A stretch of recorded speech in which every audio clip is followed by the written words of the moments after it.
Hi everyone.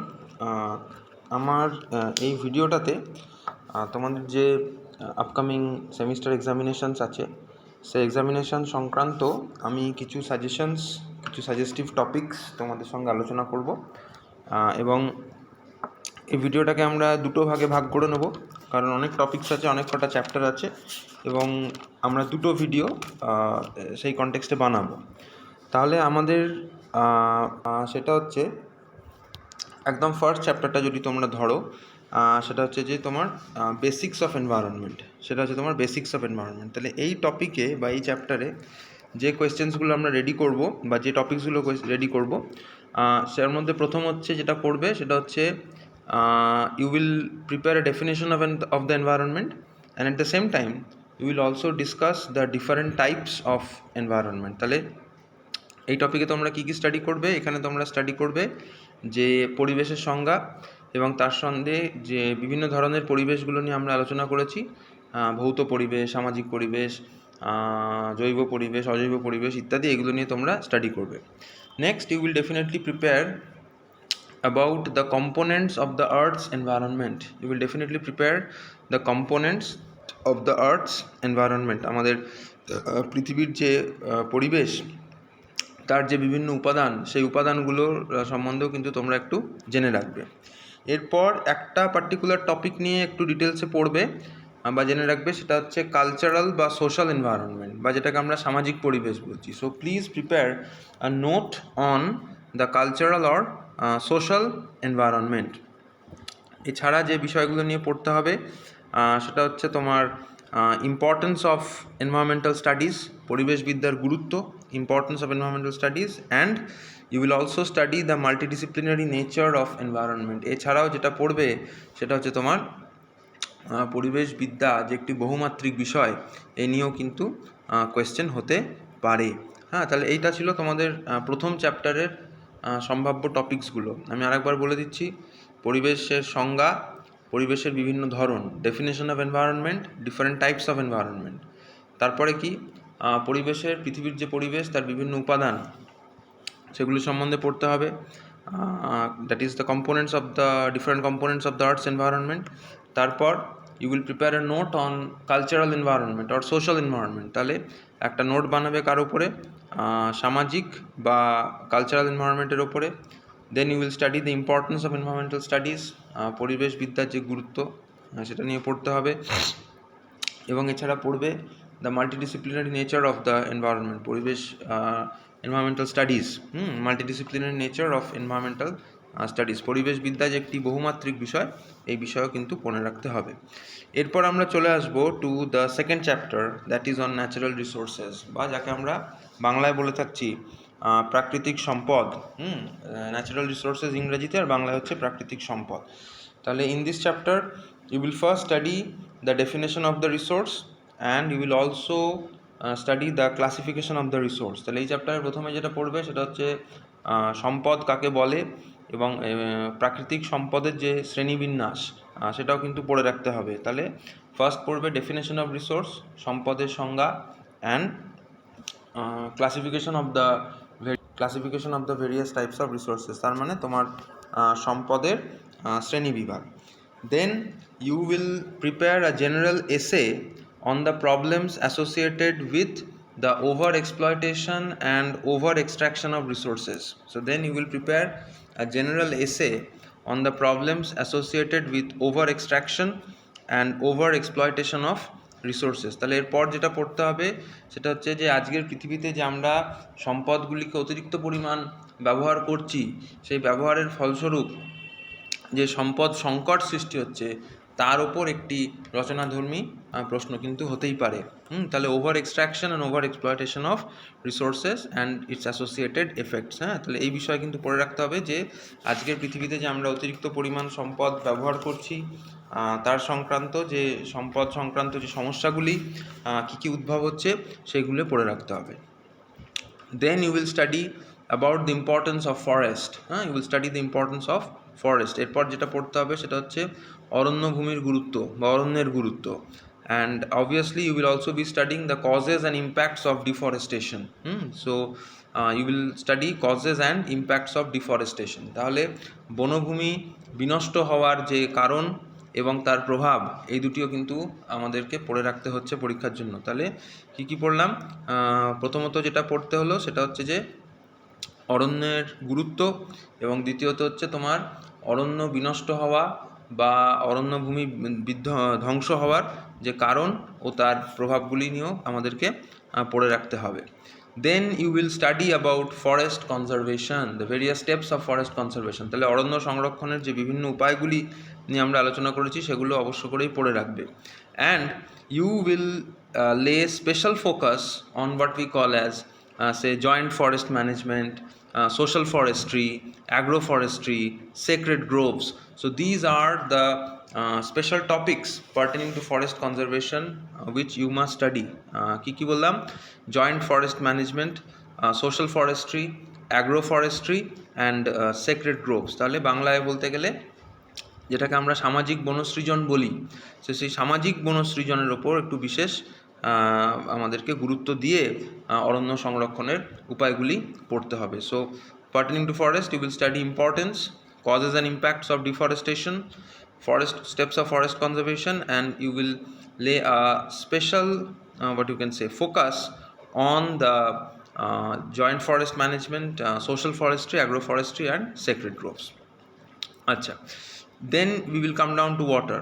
So you will definitely prepare an essay on global and national water crisis and what are its causes and the probable solutions. So you will prepare an essay on global and national water crisis, what are its causes and what are the probable solutions. তাহলে তোমরা অবশ্য করেই জলসম্পদে যেটা পড়তে হবে যে বৈশ্বিক এবং আমাদের যে ন্যাশনাল মানে আমাদের দেশের কনটেক্সটে যে তোমার জাতীয় যে জল সংকট, সেই সংকটের কারণগুলি নিয়ে আলোচনা করতে হবে এবং তার সম্ভাব্য সমাধানগুলিও আমাদেরকে পড়ে রাখতে হবে। এবং এটা একটা সাধারণ রচনা তোমাদেরকে লিখে রাখতে হবে, general essay on global and natural water crisis along with its causes and solutions. Then you will prepare very but you can. এরপর কিন্তু অবশ্য করে যেটা পড়তে হবে সেটা হচ্ছে জল সংরক্ষণ। জল সংরক্ষণ বিষয়টি কিন্তু ভীষণভাবে আমাদেরকে পড়তে হবে, water conservation with special focus on rain water harvesting and watershed management. তাহলে রেন ওয়াটার হারভেস্টিং মানে আমরা যে বাড়ির ছাদে যে জল সংরক্ষণের বিষয়টা আমরা আলোচনা করেছি, অ্যান্ড ওয়াটারশেড ম্যানেজমেন্ট, এই দুটি বিষয়ের ওপর বিশেষ গুরুত্ব দিয়ে কিন্তু তোমাদেরকে জল সংরক্ষণের বিষয়টা পড়তে হবে। Then you will study very importantly a topic called the positive and negative impacts of multipurpose river valley projects. The positive and negative impacts of multipurpose river valley project. তাহলে আমাদের কাছে যে মাল্টিপারপাস যে রিভার ভ্যালি প্রজেক্ট আছে, যে বড় বড় বাঁধগুলি আছে, তার সুবিধা এবং অসুবিধাগুলি আমাদেরকে আলোচনা করতে হবে। And then you will study the problems associated with over extraction of groundwater, the problems associated with over extraction of groundwater. যে ভৌম জল, সেই ভৌম জলকে যে আমরা অতিরিক্ত পরিমাণ মাটির তলা থেকে যে ভৌম জল উঠিয়ে নিচ্ছি, সেই অতিরিক্ত পরিমাণ মাটির তলা থেকে ভৌম জল উঠিয়ে নেওয়ার ফলে যে সমস্যাগুলির উদ্ভব হচ্ছে, সেই সমস্যাগুলির সম্বন্ধে আমাদেরকে কিন্তু পড়তে হবে, যে over extraction of ground water, অতিরিক্ত পরিমাণ যে ভূগর্ভস্থ জল তার ব্যবহারের ফলে কী কী সমস্যা তৈরি হচ্ছে। Next, you will study about the environmental impacts of mining. We have discussed it in the class, so you will study about the environmental impacts of mining. তাহলে খনন কার্যের যে পরিবেশের উপর যে কি কুপ্রভাবগুলি পড়ে সেগুলি নিয়েও কিন্তু পড়ে রাখতে হবে এবং নোট তৈরি করে রাখতে হবে, যে পরিবেশের ওপর খনন কার্যের যে প্রক্রিয়া কুপ্রভাব সেগুলি নিয়ে আলোচনা করতে হবে। এরপর আমরা চলে আসছি ফুড রিসোর্স বা খাদ্য সম্পদ নিয়ে। So you will definitely study about the global food problems and crisis, what are its causes and what are the probable solutions. So you will study about the global food problems, causes and solution. তাহলে আমাদের যে বৈশ্বিক খাদ্য সংকট, সেই সংকটের কারণ এবং সেই সংকট থেকে মুক্তি পাওয়ার যে উপায়, সেইগুলি নিয়ে আমাদেরকে পড়ে রাখতে হবে। Then you will study about malnutrition and under nutrition. Malnutrition and under nutrition নিয়ে তোমাদেরকে পড়তে হবে, যেগুলো নিয়ে আমরা ক্লাসে অলরেডি আলোচনা করেছি। ম্যালনিউট্রিশন অ্যান্ড আন্ডার নিউট্রিশন, এই দুটি বিষয় নিয়ে কিন্তু তোমরা ডেফিনেটলি পড়বে। আচ্ছা, apart from that you will also study about the blue, green and white হবে, সেটা হচ্ছে blue, green and white revolution. মানে গ্রিন রেভলিউশন মানে বুঝতেই পারছো সবুজ বিপ্লব, ব্লু রেভলিউশন মানে যাকে আমরা বলছি নীল বিপ্লব, এবং হোয়াইট রেভলিউশন মানে যেটা তোমার ওই মিল্ক অ্যান্ড ডেয়ারি রিলেটেড প্রোডাক্টসের যে বিপ্লব, সেটা নিয়ে কিন্তু আমাদেরকে পড়ে রাখতে হচ্ছে। হ্যাঁ, তাহলে blue, green and white revolution এটা নিয়েও পড়তে হবে। আচ্ছা, এরপর আমরা চলে আসবো হচ্ছে আমাদের যে শক্তি সম্পদ বা যাকে আমরা বলছি energy resource. So you will definitely study the definition of energy and classification of energy resources. ঠিক আছে, তাহলে খুব গুরুত্বপূর্ণভাবে পড়বে যে শক্তি সম্পদ কাকে বলে এবং শক্তি সম্পদের যে শ্রেণীবিন্যাসটা আছে বা শ্রেণীবিভাগ আছে সেটা নিয়ে পড়ে রাখতে হবে। দেন you will prepare an essay on the global energy crisis, causes and solutions. So you will prepare an essay on the global energy crisis, causes and solution. তাহলে আজকে যে বৈশ্বিক শক্তি সম্পদের যে সংকট, সেই সংকটের কারণগুলি এবং তার যে সমাধানগুলি, সেগুলি সম্বন্ধে একটি রচনা আমাদেরকে রেডি করে রাখতে হবে। Apart from that you will study about the conventional energy resources. Conventional বলতে যেগুলোকে আমরা বলি চিরাচরিত যে শক্তি সম্পদগুলি আমাদের কাছে রয়েছে, যেমন coal, petroleum, natural gas, nuclear power. So these what you can say conventional energy resources you will definitely study. You will study about nuclear power. Now for each of these conventional resources you will study its advantages and disadvantages along with the probable Indian locations. So for each of these conventional resources you will study its advantages and disadvantages along with the Indian locations. তাহলে এই যে প্রত্যেকটি চিরাচরিত আমাদের যে শক্তি সম্পদ আছে, কয়লা, খনিজ তেল, প্রাকৃতিক গ্যাস বা আমাদের যে নিউক্লিয়ার পাওয়ার যাকে আমরা পারমাণবিক শক্তি বলছি, এই প্রত্যেকটি চিরাচরিত শক্তি সম্পদের সুবিধা এবং অসুবিধাগুলি সম্বন্ধে আমাদের পড়তে হবে। এছাড়াও আমরা পড়ব যে ভারতবর্ষে কোন কোন জায়গায় এই শক্তি সম্পদগুলি পাওয়া যায়, যেমন কয়লা কোথায় পাওয়া যায় বা তেল কোথায় পাওয়া যায় বা প্রাকৃতিক গ্যাস কোথায় পাওয়া যাচ্ছে ইত্যাদি ইত্যাদি।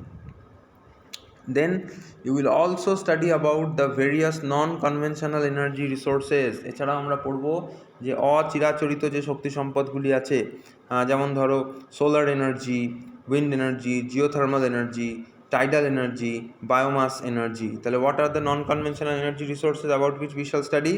Solar, wind, geothermal, tidal and biomass energy. ঠিক আছে, তাহলে আমরা কি কি পড়ব? আমরা পড়ব হচ্ছে সৌরশক্তি, বায়ুশক্তি, ভূতাপীয় শক্তি, জোয়ার ভাটার শক্তি এবং জীবভরের শক্তি বা জৈব শক্তি। এই শক্তি সম্পদগুলি নিয়ে আমরা কিন্তু বিস্তারিতভাবে পড়ব। And for all these energy resources you will study the principal, the advantages and disadvantages along with possible Indian locations. তাহলে for all these non conventional energy resources তোমরা কী কী রেডি করবে? তোমরা পড়বে এর প্রিন্সিপাল, মানে এই শক্তিটাকে কী করে কাজে লাগানো হচ্ছে, এর সুবিধা এবং অসুবিধাগুলি এবং ভারতবর্ষে কোন কোন স্থানে এগুলিকে কাজে লাগানো হচ্ছে ইত্যাদি ইত্যাদি। Then you will definitely study about the Chernobyl nuclear disaster. চেরনোবিলের যে পারমাণবিক দুর্ঘটনা ঘটেছিল, সেই পারমাণবিক দুর্ঘটনা নিয়ে অবশ্যই আমাদেরকে পড়তে হবে। Apart from that you will study about the causes and control of desertification and soil erosion. তাহলে you will study definitely about the causes and control of desertification and soil erosion. তাহলে মরুকরণ এবং আমাদের যে ভূমিক্ষয় এর কারণ এবং সমাধান, এই দুটি নিয়ে কিন্তু তোমরা পড়ে রাখবে। এরপর আমরা চলে আসছি to the third chapter, that is on ecology and ecosystem. এরপর আমরা চলে আসছি to the third chapter, that is on ecology and ecosystem. আচ্ছা, এই চ্যাপ্টারে প্রথমে যেটা পড়বে সেটা হচ্ছে definition of ecology and ecosystem along with the names of the scientists who proposed the terms ecology and ecosystem. So in this chapter the first thing that you will need to study is the definitions of ecology and ecosystem along with the names of the scientists who proposed these terms that is ecology and ecosystem. তাহলে প্রথমে যেটা পড়বে সেটা হচ্ছে যে বাস্তুতন্ত্র, বাস্তুবিদ্যার সংজ্ঞা, এর সাথে এটাও পড়তে হবে যে কোন বৈজ্ঞানিক এই শব্দগুলির প্রবর্তন করেন। Then you will study about the basic divisions of ecology. তাহলে এরপর যেটা পড়তে হবে যে ইকোলজির দুটো বেসিক ডিভিশন, যেমন ধরো বা টাইপস অফ ইকোলজি, বা যাকে আমরা বাংলায় বলতে পারি বাস্তুবিদ্যার প্রকারভেদ, তাকে আমরা বলছি autecology and synecology. So you will definitely study about autecology and synecology. Then you will study about the structural and functional aspects of ecosystem. তার মানে আমাদেরকে যেটা পড়তে হবে যে বাস্তুতন্ত্রের যে তোমার স্ট্রাকচারাল যে অ্যাসপেক্ট এবং তার ফাংশনাল অ্যাসপেক্ট, মানে আমরা যেটা বলতে চাইছি সেটা হচ্ছে যে তোমরা যেটা পড়বে সেটা হচ্ছে তোমার বাস্তুতন্ত্রের যে উপাদানগুলি, হ্যাঁ, বাস্তুতন্ত্রের যে উপাদানগুলি সেগুলো সম্বন্ধে কিন্তু অবশ্যই তোমাদেরকে পড়তে হবে। যেমন ধরো এই যে জড় উপাদান, সজীব উপাদান, নির্জীব উপাদান ইত্যাদি ইত্যাদি, এই স্ট্রাকচারাল অ্যাসপেক্টসগুলো তোমাদেরকে পড়তে হবে। এর সঙ্গে পড়তে হবে ফাংশনাল অ্যাসপেক্ট। ফাংশনাল অ্যাসপেক্ট বলতে আমরা যেটা তোমার মেনলি বুঝে থাকি সেটা হচ্ছে তোমার বাস্তুতন্ত্রের যে প্রক্রিয়াসমূহ। ফাংশনাল অ্যাসপেক্ট বলতে আমরা বাংলায় যাকে বলি যে বাস্তুতন্ত্রের প্রক্রিয়াসমূহ, সেটা সম্বন্ধে বলতে হবে। এবং ফাংশনাল অ্যাসপেক্টে মূলত কিন্তু আমরা যেটা বলি যে বাস্তুতন্ত্রে শক্তির যে প্রবাহ সেই বিষয়টা একটু জেনে রাখা, এবং তার সঙ্গে জেনে রাখা হচ্ছে যে তোমার আমাদের যে বিভিন্ন জীবভূ রাসায়নিক চক্রগুলি আছে সেগুলো সম্বন্ধে। Then you will also study about the various types of ecosystems. So you have studied about man-made ecosystems, natural ecosystems, their classifications, etc. তাহলে পরবর্তী যেটা পড়তে হবে সেটা হচ্ছে যে ইকোসিস্টেমের বা বাস্তুতন্ত্রের যে বিভিন্ন প্রকার সেগুলো সম্বন্ধে আমাদেরকে পড়ে রাখতে হবে, সেটা হচ্ছে টাইপস অফ ইকোসিস্টেমস। আচ্ছা, এরপর যেটা আমরা পড়ব সেটা হচ্ছে খাদ্য শৃঙ্খল, বা ইংরেজিতে যাকে আমরা বলছি দ্য ফুড চেইনস। তাহলে you will study about two basic types of food chains, that is the grazing food chain and the detritus food chain. তাহলে তোমরা দু ধরনের খাদ্য শৃঙ্খল সম্বন্ধে পড়বে। একটি হচ্ছে গ্রেজিং খাদ্য শৃঙ্খল এবং দ্বিতীয়ত হচ্ছে তোমার ডেট্রিটাস খাদ্য শৃঙ্খল। এছাড়া you will also study about food webs. So you will study food chains and food webs. হ্যাঁ, তাহলে ফুড চেইন, ফুড ওয়েব মানে যাকে আমরা বাংলায় বলছি খাদ্য জালিকা, ফুড ওয়েব যাকে আমরা বাংলায় কি বলছি খাদ্য জালিকা। Then you will study about the ecological pyramids, the definition and the three types of ecological pyramids. What are the three types you have studied? Pyramids of number, pyramids of biomass and pyramids of energy. তাহলে তিন ধরনের যে বাস্তুতন্ত্রের pyramid রয়েছে সেগুলো সম্বন্ধে তোমরা পড়বে। যেমন ধরো সংখ্যার পিরামিড, জীবভরের পিরামিড এবং হচ্ছে শক্তির pyramid. And then very importantly you will study about the energy flow through the ecosystem. বাস্তুতন্ত্রে শক্তির প্রবাহ, এই বিষয়টা নিয়ে কিন্তু বিশদভাবে পড়তে হবে, বাস্তুতন্ত্রে শক্তির প্রবাহ। and what you will study? The characteristics of energy flow. You will study about the first and second laws of thermodynamics, and then you will also study about the 10% law, about the Lindemann's 10% law, along with the diagram of energy flow through the ecosystem. তাহলে আমরা কি পড়ব? আমরা পড়ব energy flow বা বাস্তুতন্ত্রে শক্তির প্রবাহ। তাহলে বাস্তুতন্ত্রের শক্তি প্রবাহের যে মূল বৈশিষ্ট্যগুলি সেগুলো সম্বন্ধে আমরা পড়ব। আমরা থার্মোডাইনামিক্স বা তাপগতিবিদ্যার প্রথম এবং দ্বিতীয় সূত্রটি পড়ে রাখবো। আমরা পড়ে রাখবো লিন্ডেম্যানের 10% যে সূত্র, লিন্ডেম্যানের যে 10% সূত্র সেটা আমরা পড়ব। এবং তার সাথে আমরা কিন্তু খুব গুরুত্বপূর্ণভাবে একটি ডায়াগ্রাম বা তোমার একটি চিত্র সহকারে বাস্তুতন্ত্রে শক্তির প্রবাহ হয় সেই বিষয়টা কিন্তু আমাদেরকে পড়ে রাখতে হবে। Then you will study about the major types of ecosystems. And what are the four major types of ecosystems you will study? Forest, desert, grassland and pond ecosystems. তাহলে এই মূলত 4 ধরনের প্রধান বাস্তুতন্ত্র সম্বন্ধে তোমরা পড়ে রাখবে। অরণ্যর বাস্তুতন্ত্র, মরুভূমির বাস্তুতন্ত্র, বনভূমির বাস্তুতন্ত্র এবং একটি পুকুরের বাস্তুতন্ত্র। Forest, desert, grassland and pond ecosystem. So these are the 4 basic types of what you can say ecosystems that you will be studying about. এছাড়া পড়তে হবে হচ্ছে you will be studying about the biogeochemical cycles, বা যাকে আমরা বাংলায় বলে থাকছি জীবভূ রাসায়নিক চক্র। So you will study about the nitrogen cycle, the carbon cycle you will study the oxygen cycle and the water cycle. তাহলে what are the four basic types, what are the four what you can say biogeochemical cycles you will be studying? You will study the nitrogen cycle, you will study the oxygen cycle, you will study the carbon cycle, and you will study the water cycle along with their diagrams. তাহলে জীবভূ রাসায়নিক চক্রের মধ্যে আমরা কি কি পড়ব? আমরা পড়ব নাইট্রোজেন চক্র, আমরা পড়ব অক্সিজেন চক্র, আমরা পড়ব কার্বন চক্র এবং জলচক্র। এবং এই প্রত্যেকটা চক্রেরই যে সংক্রান্ত যে ডায়াগ্রামটা আছে বা চিত্র আছে, সেই চিত্রটা কিন্তু আমাদেরকে তৈরি করে রাখতে হবে। Then coming down to the fourth chapter, এরপর আমরা ফোর্থ চ্যাপ্টারে চলে আসি, which deals with environmental pollution, which deals with environmental pollution বা পরিবেশ দূষণ। তাহলে প্রথমেই যেটা পড়বে, you will study the definition of environmental pollution and the definition of pollutant। তাহলে আমরা প্রথমে যেটা পড়বো সেটা হচ্ছে পরিবেশ দূষণের সংজ্ঞা এবং পরিবেশ দূষণ কাকে পরিবেশ দূষক কাকে বলে। তাহলে প্রথমে যেটা পড়তে হবে, definition of environmental pollution along with the definition of a pollutant, পরিবেশ দূষণের সংজ্ঞা এবং পরিবেশ দূষক কাকে বলে। আচ্ছা, then we shall talk about air pollution. এরপর আমরা যেটা পড়বো সেটা হচ্ছে বায়ু দূষণ।